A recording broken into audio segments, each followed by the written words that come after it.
Hey there. So we have a problem at hand that involves toggling the width of a div between 260px and 85px by clicking a button in a React component.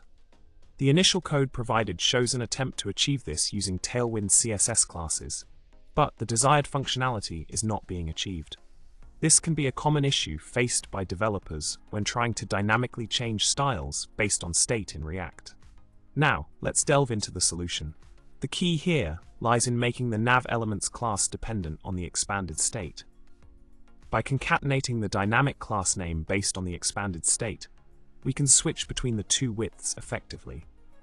The inline conditional rendering inside the class name attribute determines whether the width should be 260px or 85px based on the expanded state. Additionally, the button's onClick event is set to toggle the expanded state, which triggers the width change when clicked. This simple yet crucial adjustment enables the desired behavior seamlessly. In summary, we've successfully addressed the problem of dynamically switching the width of a div by incorporating the expanded state into the class name logic.